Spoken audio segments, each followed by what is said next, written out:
안녕하세요. 안녕하세요. 오늘 예배에 오신 여러분 모두 진심으로 환영합니다. 사도신경으로 우리의 신앙을 고백하고 나서 나아가겠습니다. 전능하사 천지를 만드신 하나님 아버지를 내가 믿사오며 그 외아들 우리 주 예수 그리스도를 믿사오니 이는 성령으로 잉타가 무조건 말하게 하시고 본디오 빌라도에게 고난을 받으사 십자가에 못 박혀 죽으시고 장사한 지 8년 만에 기적하셔서 살아나시며 하늘에 오르사 전능하신 하나님 우편에 앉아 계시다가 전육서 산자와 죽은 자를 심판하러 오시리다. 성령을 믿사오며 거룩한 공예와 성도와 서로 교통하는 것과 죄를 사하여 주시는 것과 몸이 다시 사는 것과 영원히 사는 것을 믿사옵나이다. 아멘.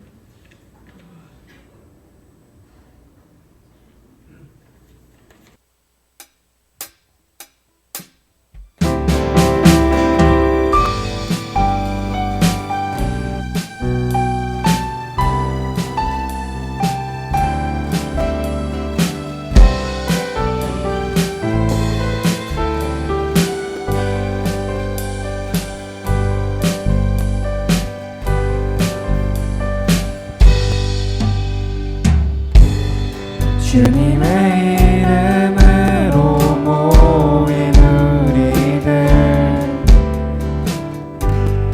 하나님 사랑 안에 함께 찬양해 믿음이 이어지길 예수가 이어지기를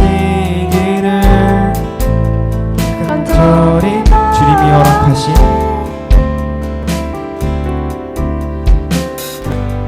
주님이 허락하신 시간 속에서 예수를 바라보는 작은 찬송에 믿음을 고백하는 예수만 마음에 품은 세대 보게 하소서.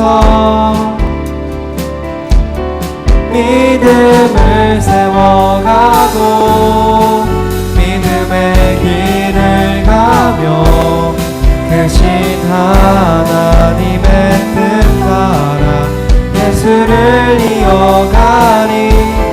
우리는 하나님이 계획하신 귀한 주의 자녀 하나 되어 찬양하리라.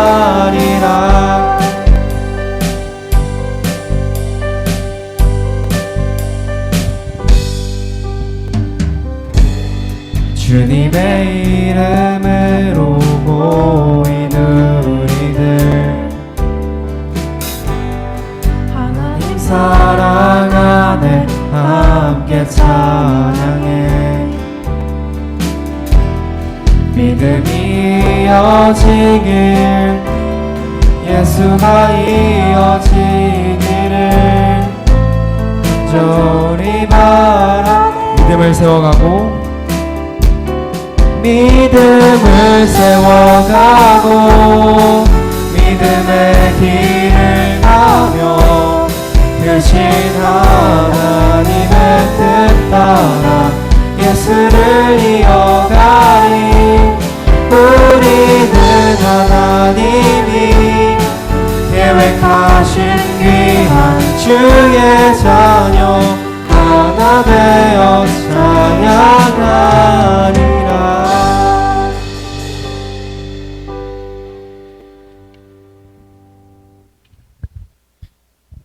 다음 곡 주와 같이 길 가는 것입니다.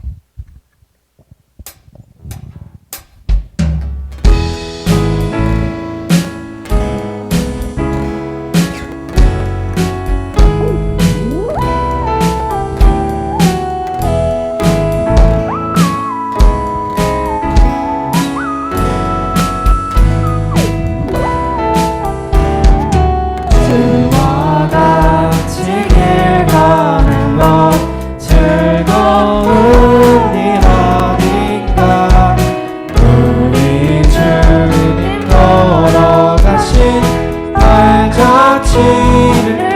같이 길 가는 거 주와 같이 길 가는 거 즐거운 일 아닌가 우리 주님 걸어가신 발자취를 밟겠네 한 걸음 한 걸음 주 예수와 함께 날마다 날마다 우리는 걷게 한 걸음 한 걸음 한 걸음 주 예수와 함께 날마다 날마다 우리는 걷겠네 어리다 이 같은 우리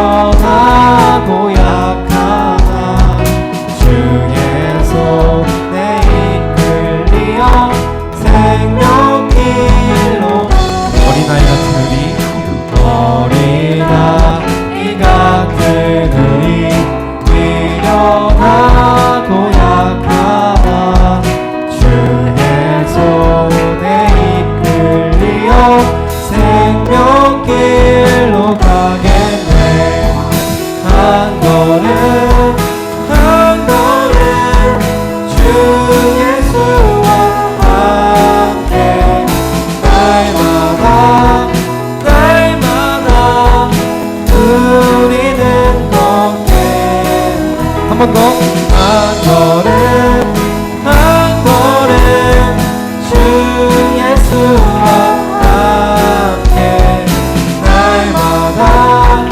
날마다 우리는 걷겠네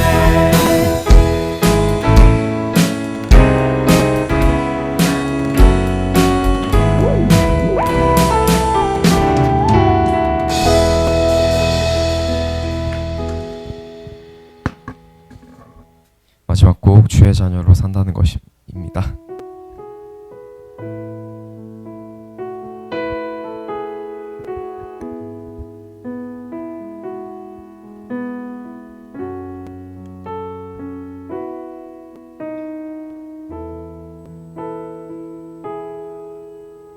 주의 자녀로 산다는 것은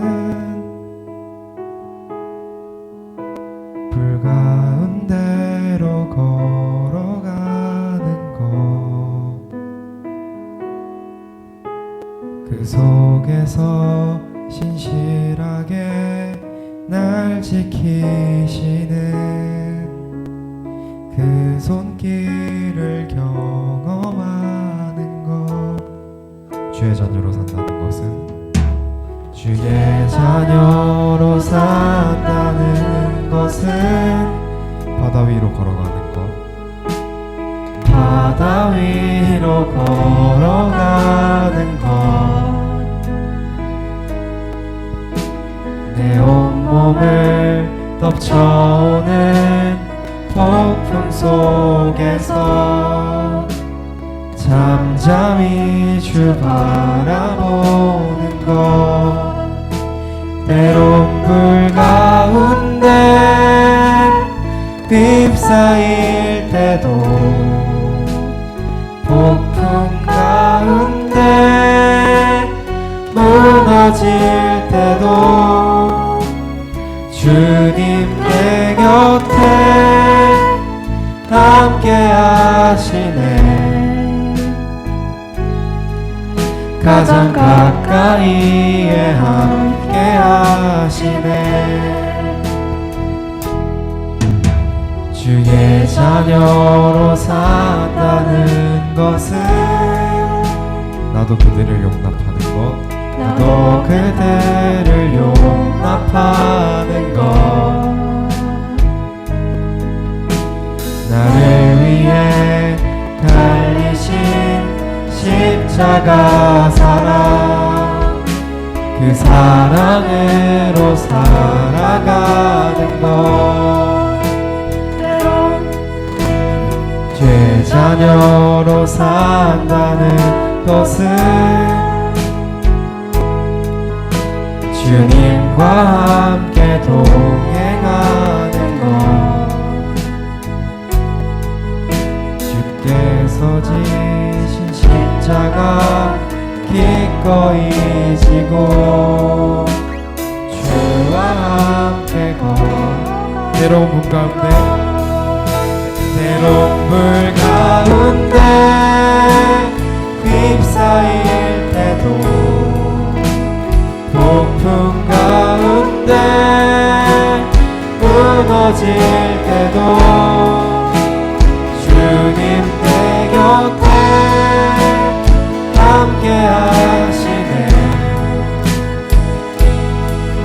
가장 가까이에 때론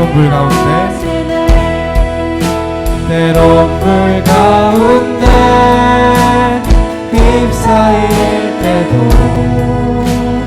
폭풍 가운데 무너질 때도 주님 내 곁에 함께 하시네. 가장 가까이에 함께 하시네.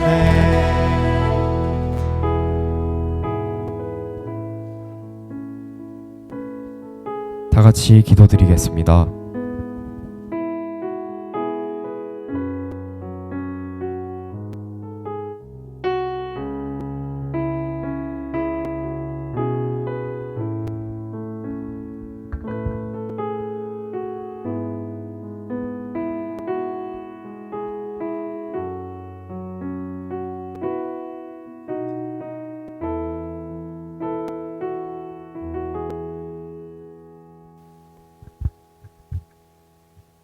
기도드리겠습니다. 하나님, 오늘도 교회에 모여 다 같이 예배드릴 수 있게 해주셔서 감사합니다. 저번 주에 정교인 수련회를 다녀왔는데 앞으로 하나님을 더 알아가는 삶을 살 수 있도록 도와주세요. 그리고 교회에 나오지 못한 친구들이 다음부턴 나올 수 있게 해주세요. 예수님 이름으로 기도드렸습니다.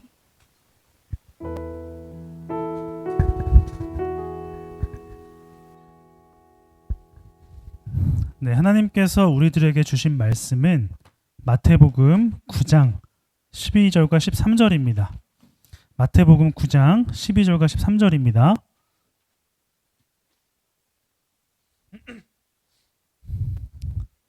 마태복음 9장 12절과 13절.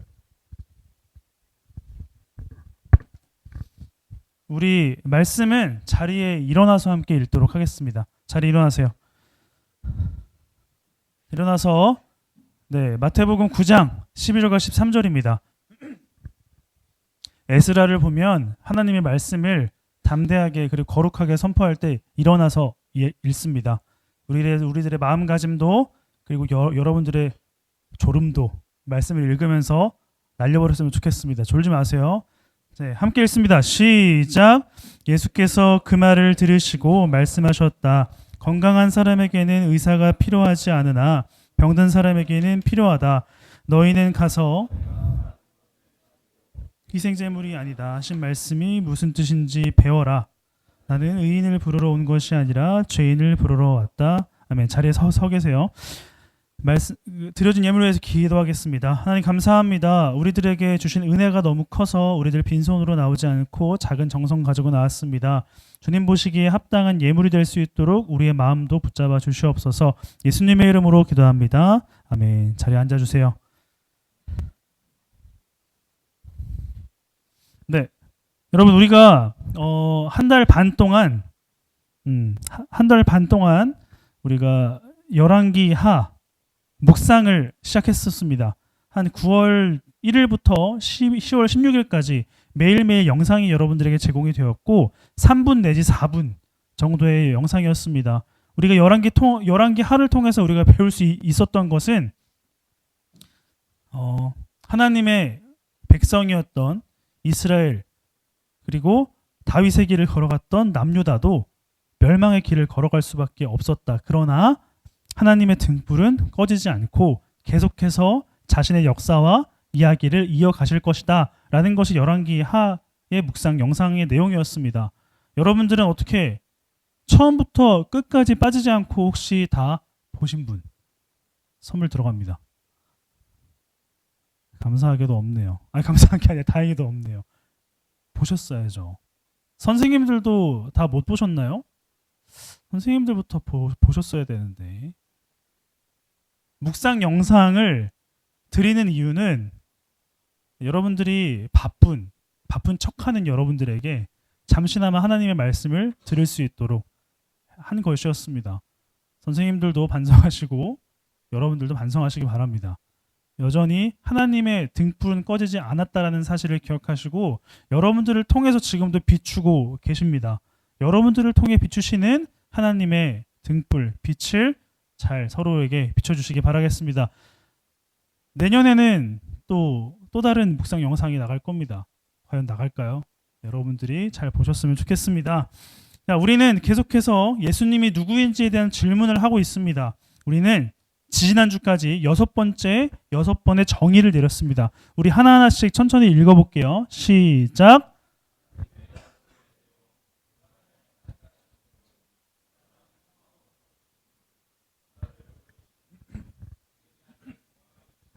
성령님과 동행함을 증명하시는 분, 예수님이 이러한 분들이었습니다. 이러한 분이었습니다. 그렇다면 오늘은 7번째, 어떻게 예수님을 정의할 수 있을까?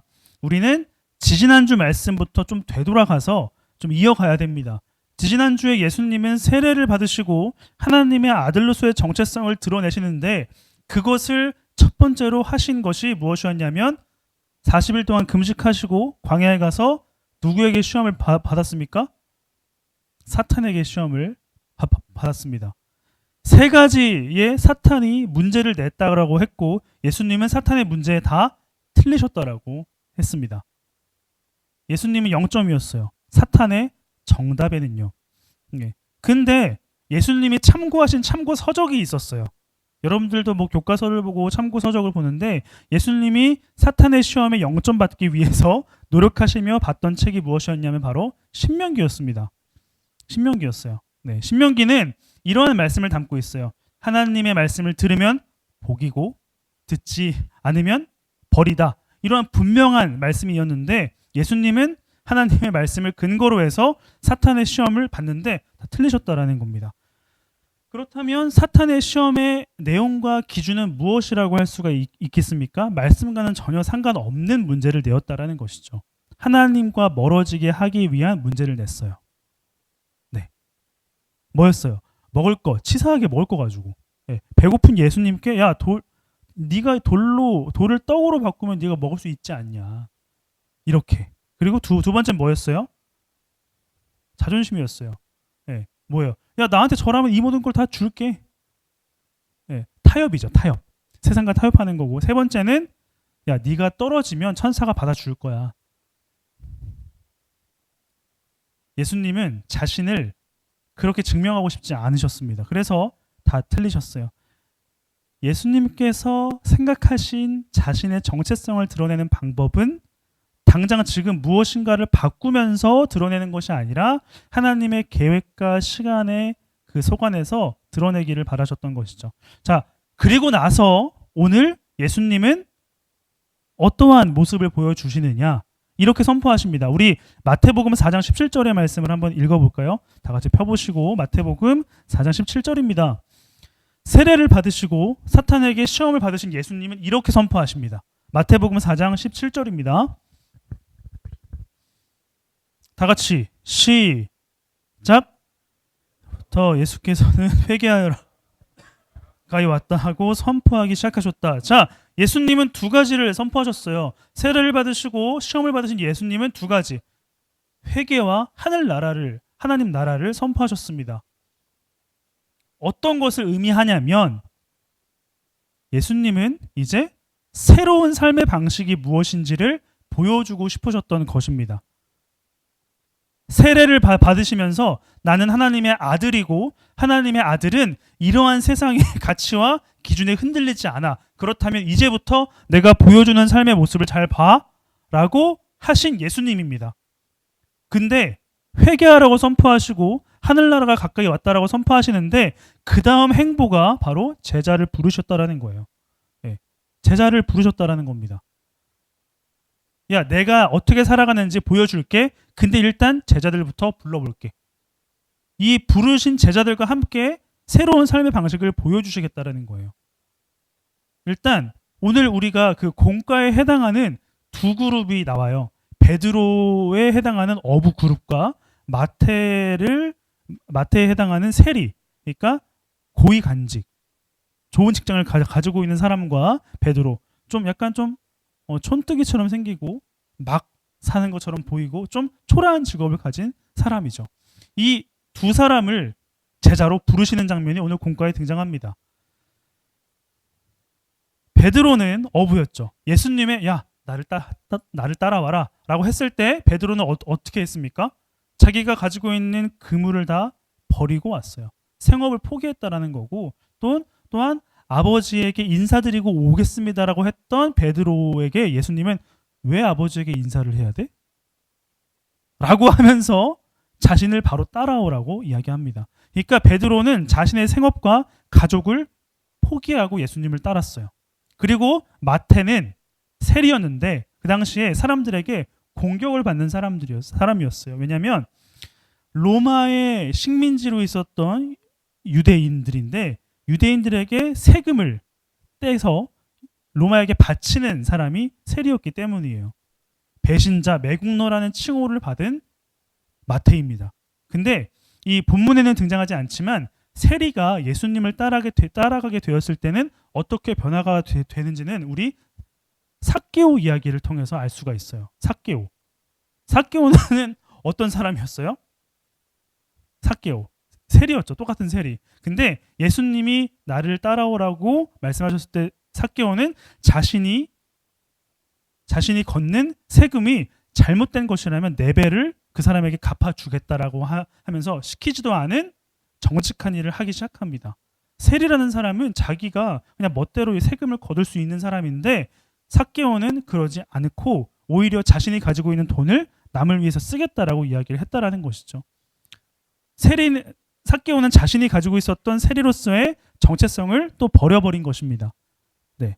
이 삭개오를 통해서 마태는 어떠한 모습을 하고 있었는지를 우리는 엿볼 수가 있다라는 거예요. 어쨌든 베드로와 마태는 모두 다 자신의 생업과 직업을 포기하고 예수님을 따랐다라는 것입니다. 아니, 예수님이 어떤 사람이길래, 예수님의 부르심이 어떤 것이길래 도대체 자신이 가지고 있는 모든 것을 다 포기하고 따를 수밖에 없었는가? 이러한 질문을 일단 하고 예수님께서 제시하신 제자의 조건은 단 한 가지였습니다. 야, 너희들 말씀을 많이 알아야 되고 주일 예배에 늦지 않고 지각하지 말고 꼭 나와야 돼. 이런 것으로 기준을 잡지 않으셨다라는 거예요. 예수님께서 제시하신 제자의 조건은 바로 회개였습니다. 회개였어요.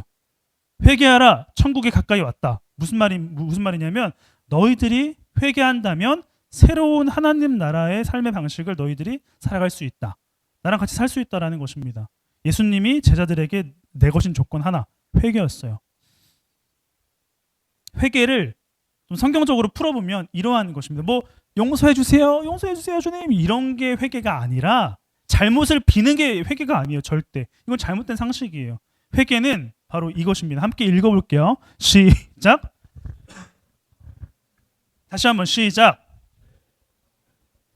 네, 회개란 뜻은 여기에 있습니다.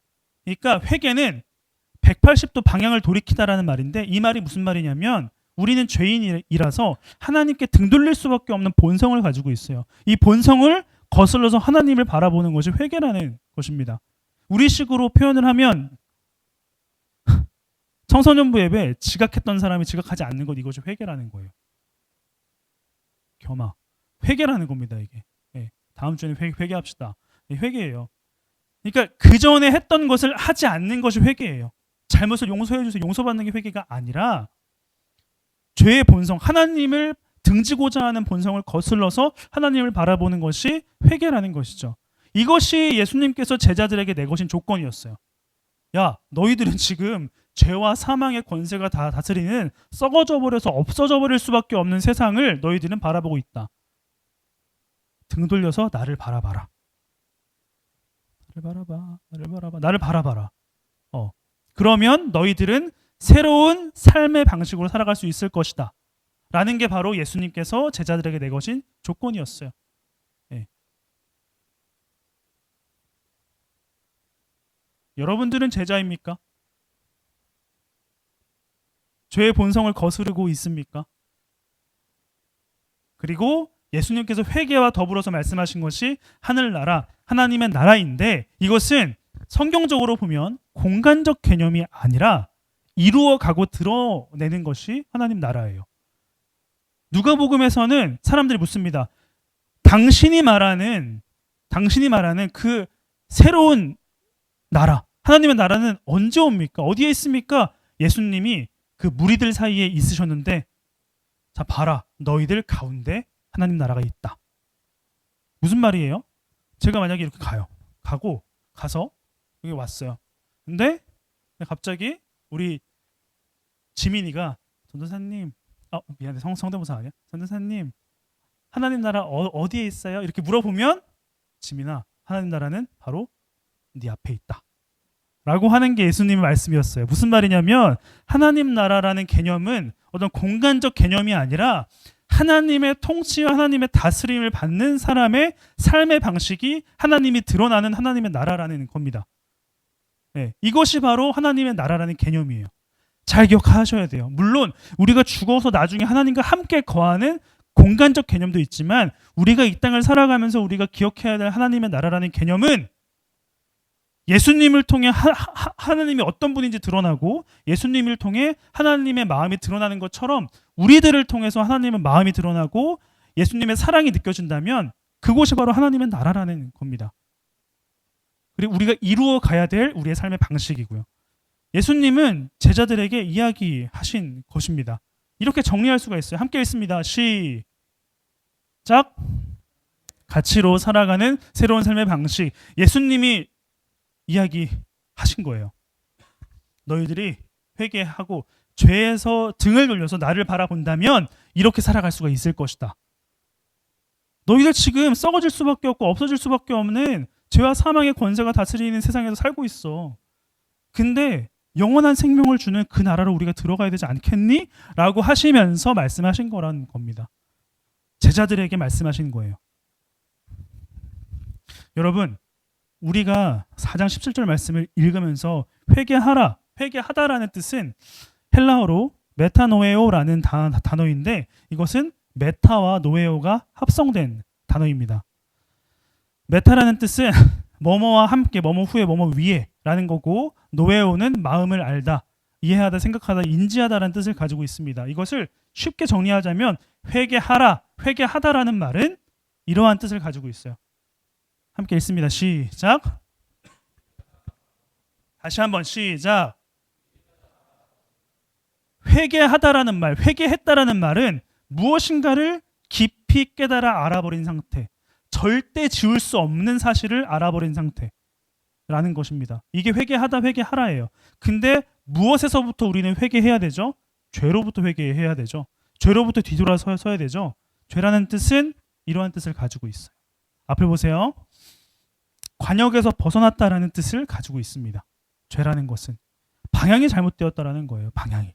그래서 예수님은 회개하라, 등을 돌리라는 겁니다.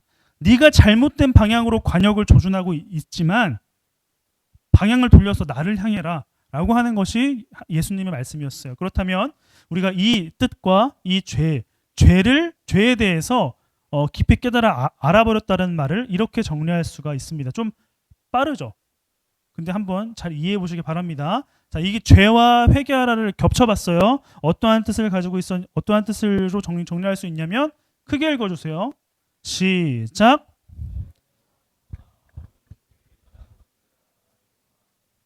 지금 밑에 있는 것도 시작. 이것이 회개하다라는 말입니다. 예수님이 제자들을 부르실 때 말씀하신 회개예요. 야, 너희들 지금 하나님이라는 관역에서 벗어나 있어. 어두움에 너희들이 머물러 있어. 이 사실을 너희가 알았으면 해.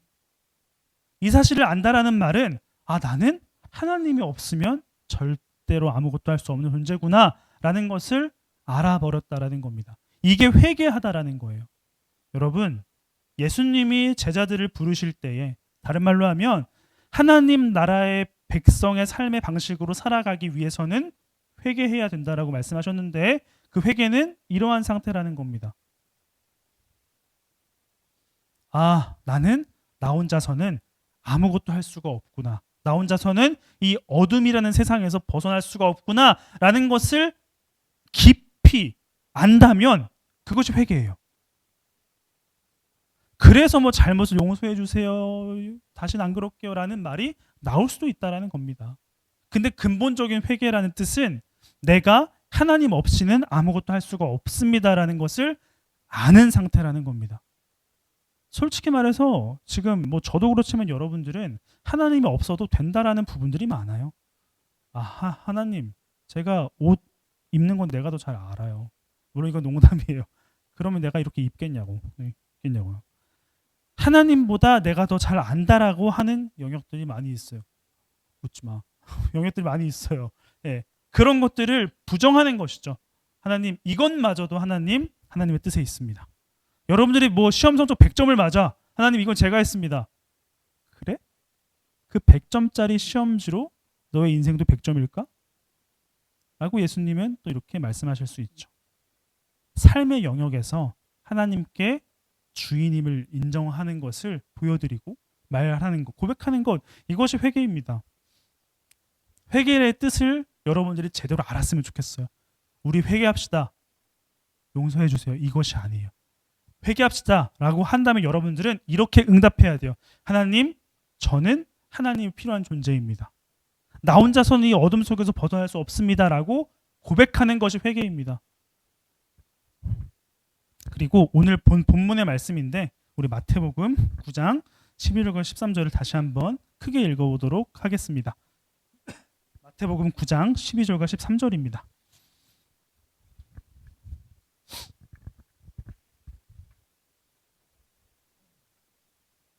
다 같이 읽습니다. 시작.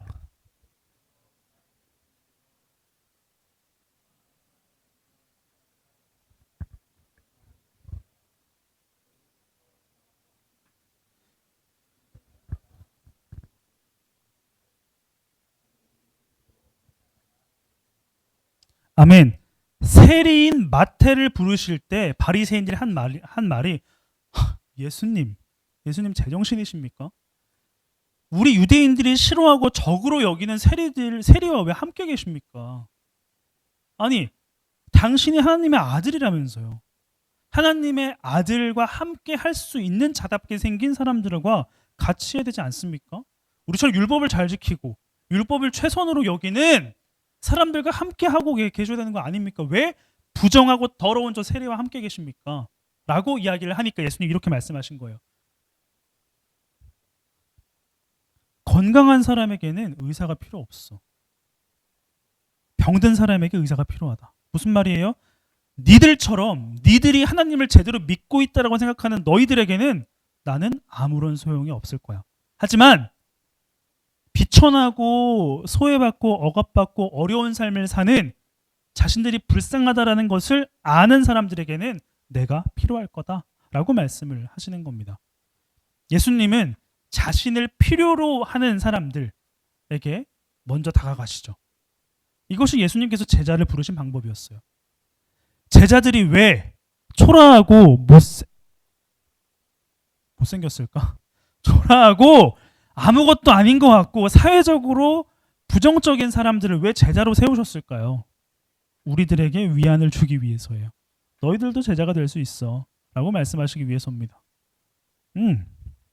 그리고 앞에 서 있는 저, 뭔데 이렇게 너희들을 혼내고 뭔데 이렇게 너희들한테 뭐라고 할까? 너희들보다 대단한 거 없어. 중고등학교 때 성적 늘 말하지 4, 50점이 최고 성적이었다고. 인생 커리어를 찍은 중고등학교 성적 80 몇 점이야. 이거 봐봐. 바로 무시하잖아. 근데 너 무시한 거 아니냐? 드럼 박살내 이거? 어쨌든 이런 사람이 여러분들에게 말씀을 전하고 혼낼 수 있고 뭐라고 할 수 있는 이유가 뭘까요? 저 사람도 하나님의 사랑을 받는데 이렇게 느끼게 하기 위해서예요.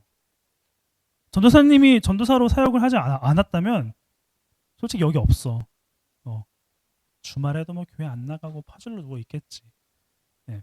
하나님이 세우신 이유가 있습니다. 12제자는 하나님이 필요한 사람들이었어요. 하나님의 사랑과 관심이.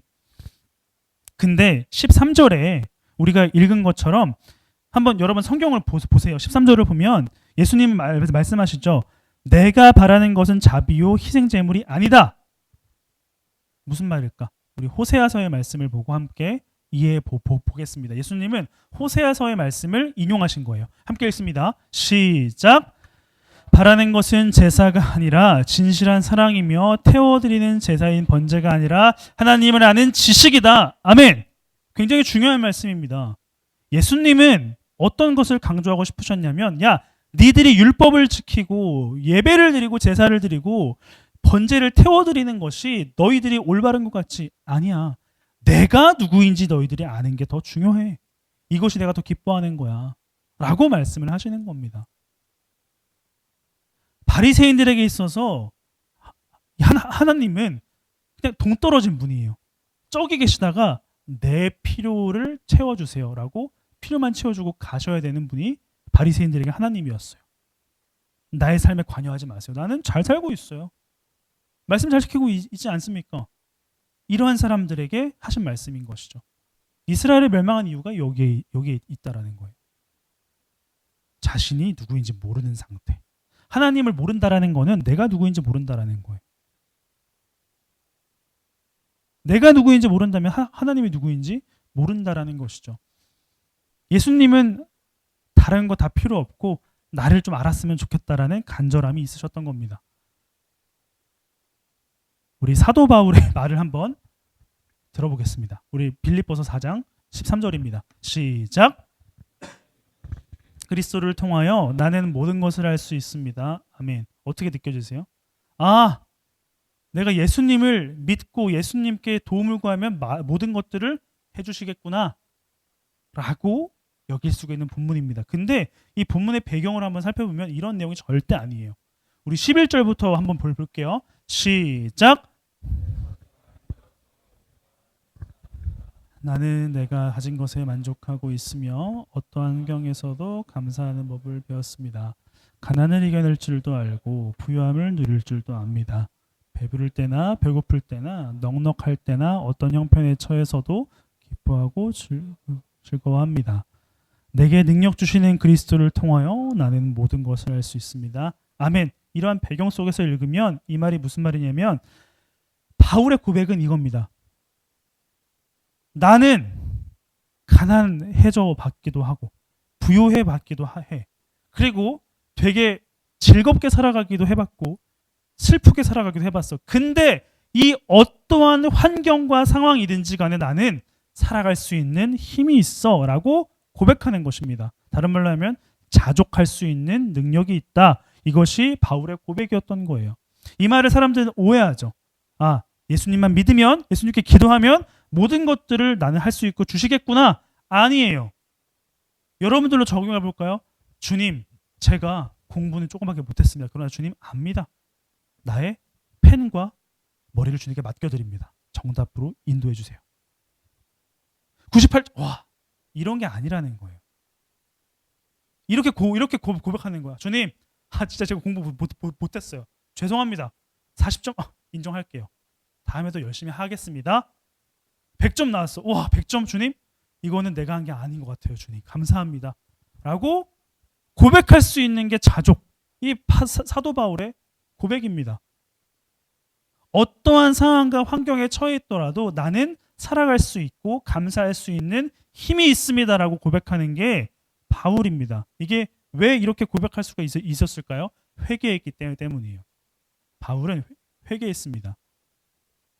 예수님을 믿는 사람들을 잡아 죽이던 그 삶에서 등 돌려서 예수님을 바라봤더니 이러한 힘이 생겼다라는 거예요. 회개의 능력과 힘은 여기에서 드러납니다. 여러분, 다시 한번 제자들의 삶을 다시 한번 생각해 볼게요. 베드로는 자기의 생업을 포기했어요. 그리고 아버지를 챙기지 못하고 떠나왔습니다. 세리 마태는 자신의 직업에 대한 정체성을 다 상실해버리고 예수님을 따랐어요.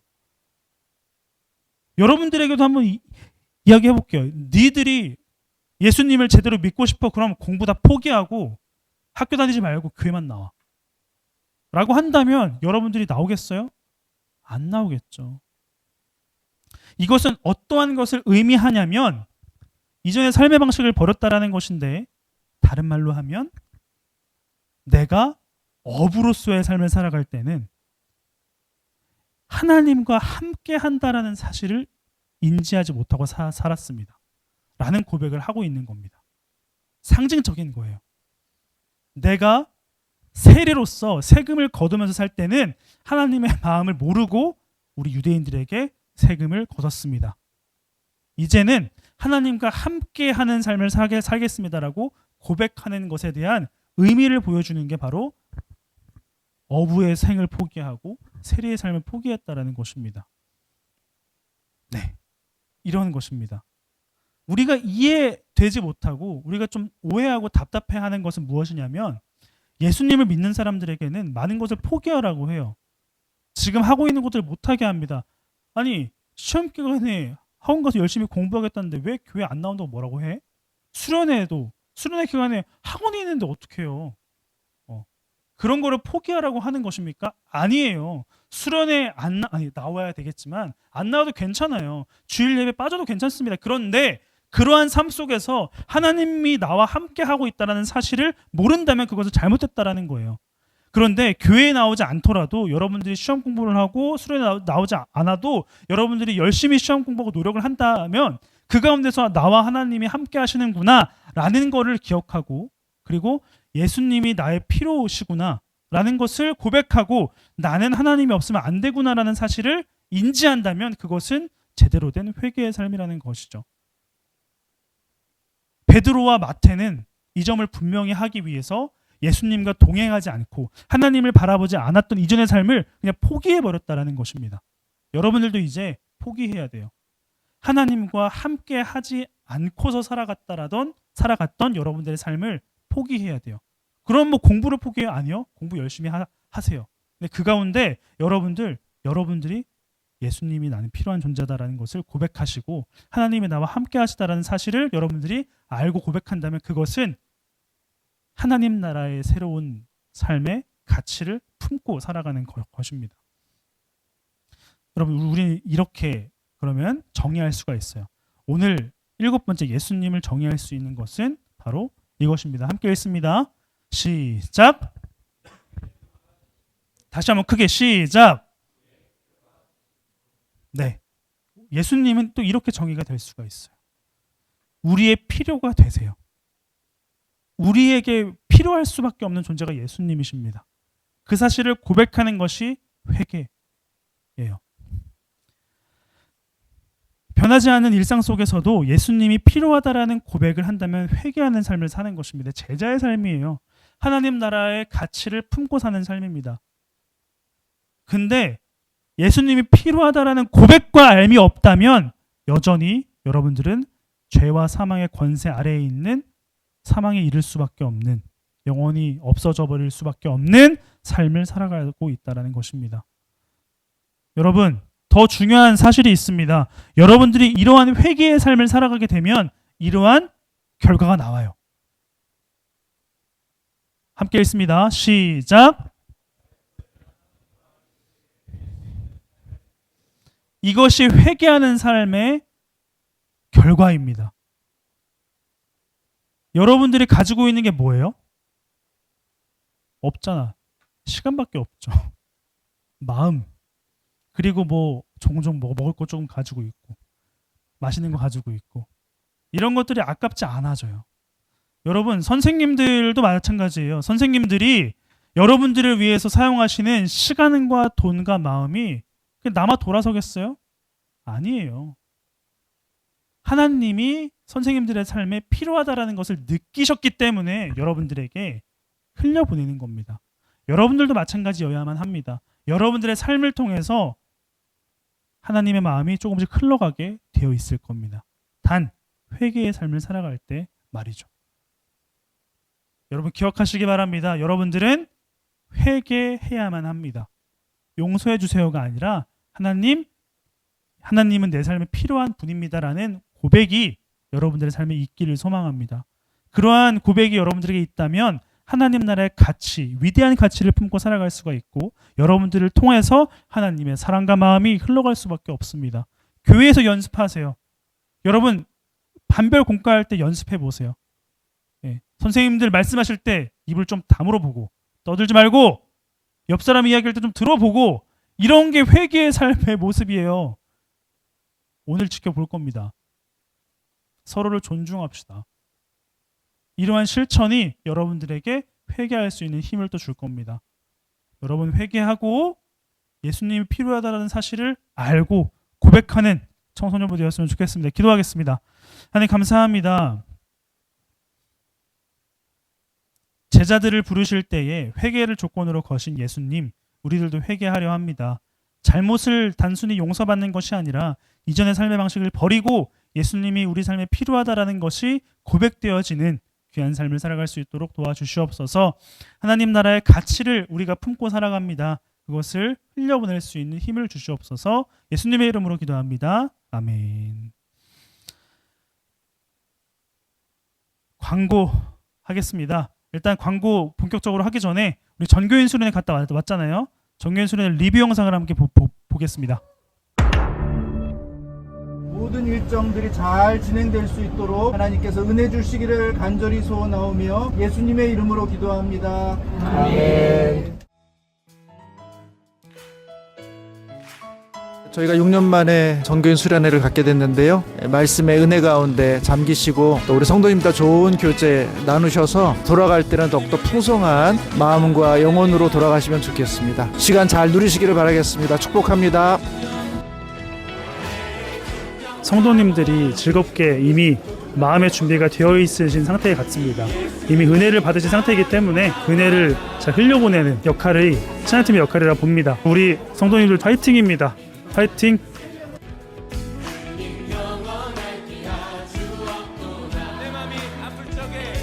어려서부터 약간 꾸미는 거에 대해서 관심이 있었어요. 근데 사진 경력은 없어요. 그냥 개인적으로 찍는 수준, 아이들 찍어주는 수준 그 정도고, 그래서 이번에는 수련회를 맞아서 준비를 많이 했어요. 책으로도 공부하고 카메라도 빌려오고 여러 가지 좀 만반의 준비를 했는데 예, 그렇습니다. 감사합니다.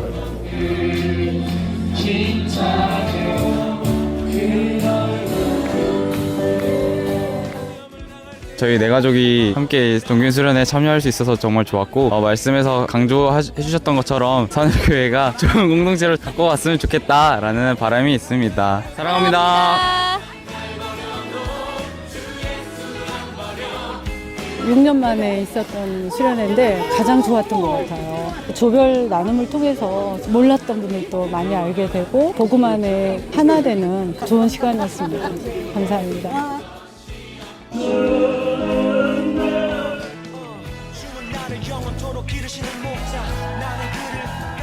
한 분야에서 오랫동안 일하고 좀 경험이 많으신 분들의 지식을 나눈다고 할까요? 그래서 성도들에게 궁금한 것들이나 좀 도움이 될 만한 것들을 나누고 싶은 취지에서 기획하게 됐습니다.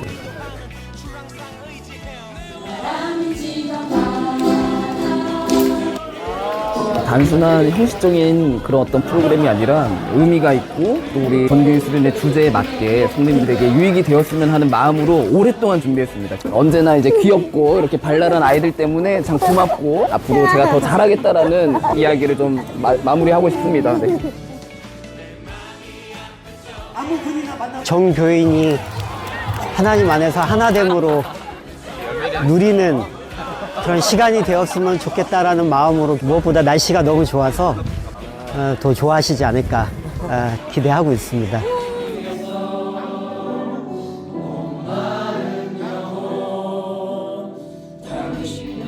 저는 너무너무 좋았고요. 조원들도 한 명 한 명 보석같이 너무 귀해가지고 너무 즐거운 시간 보냈고요. 준비하신 모든 분들의 수고가 곳곳에서 느껴져서 너무 감사하고 보냈습니다. 감사합니다.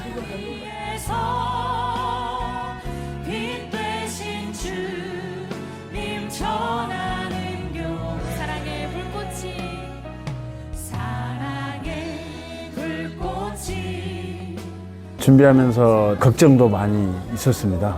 성도님들이 너무 많은 분들이 저한테 오셔서 너무 만족해하는 말씀들을 해주셔서 정말 뿌듯하기도 하고 감사하기도 하고 그렇습니다. 성공적인 수련회를 위해서 협력해 주신 모든 성도님들께 깊이 감사드립니다.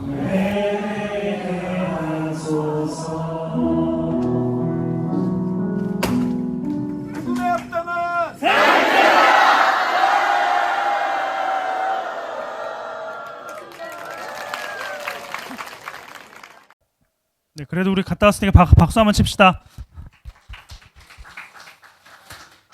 네, 우리 다음 전교인 수련회가 언제 될지 모르겠으나 우리는 겨울 수련회가 있습니다. 재밌게 한번 꾸며보도록 하겠습니다. 이제 오늘 공동체 소식 우리 부장님 나오셔서 전해 주시겠습니다.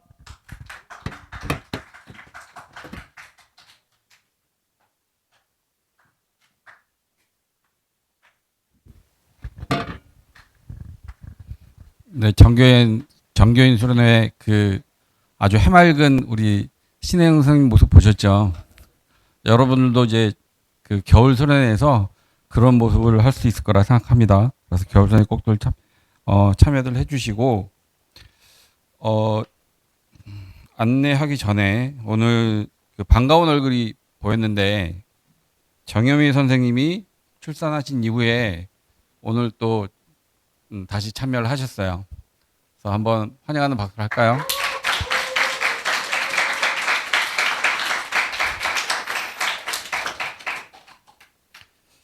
그리고 그 여기 공동체 소식에는 지금 없는데 오늘 그 학습 세례 입교 대상자들이 아마 있을 거예요. 선생님 그 담임 선생님들이 좀 파악을 하셔서 선생님들과 같이 얘기해서 파악을 좀 확인을 하셨으면 좋겠습니다.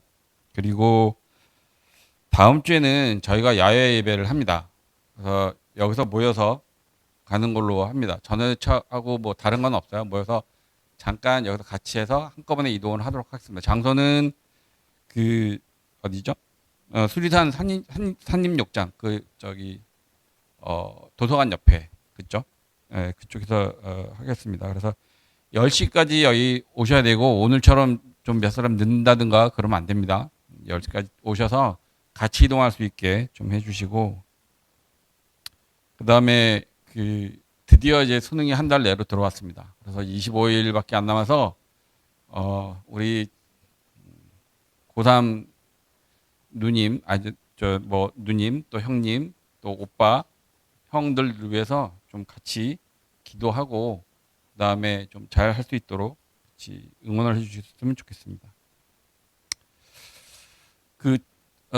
오늘 많이 이제 그 회계에 대해서 대상이 되었던 우리 중학교 1학년들이 요즘 출석도 좀 애매하게 좀 자꾸 늦고 인원도 애매하게 좀 다 안 오고 그죠? 처음에 8명, 9명이 그냥 때로 몰려다니면서 떠들고 그러더니 요즘에 잘 안 오고 헌금도 잘 안 하는 것 같고 다 띄어먹는지는 모르겠어요. 그래서 좀 초심으로 좀 돌아가서 다 같이 와서 많이 떠들고 그랬으면 좋겠습니다.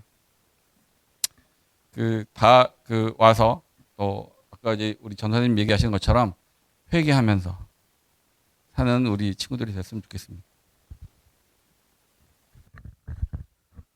네, 여러분 회개합시다 우리. 네, 회개합시다. 네, 모두 자리에서 일어나서 함께 결단 찬양 나를 부르신 주 찬양하신 뒤에 주님이 가르쳐 주신 기도로 마치겠습니다.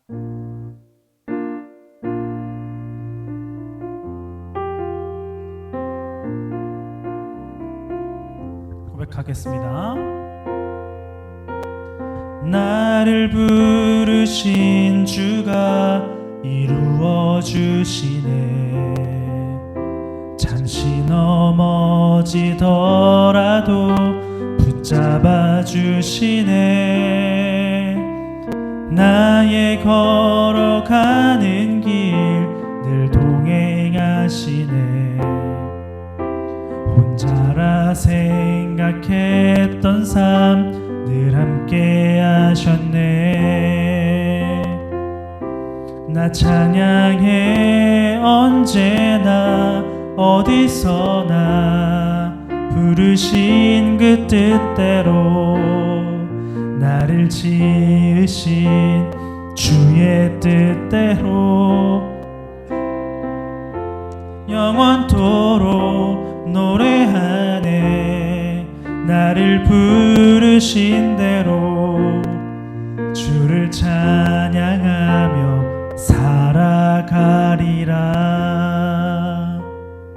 주님이 가르쳐 주신 기도로 마치겠습니다. 하늘에 계신 우리 아버지여, 이름이 거룩히 여김을 받으시오며 나라가 임하시오며 뜻이 하늘에서 이루어진 것 같이 땅에서 이루어지이다. 오늘 우리에게 일용할 양식을 주시옵고 우리가 우리에게 죄진 자를 사하준 것 같이 우리 죄를 사하여 주옵시고 우리를 시험에 들게 하지 마시옵고 다만 악에서 구하시옵소서. 나라와 권세와 영광이 아버지께 영원히 싸움나이다. 아멘.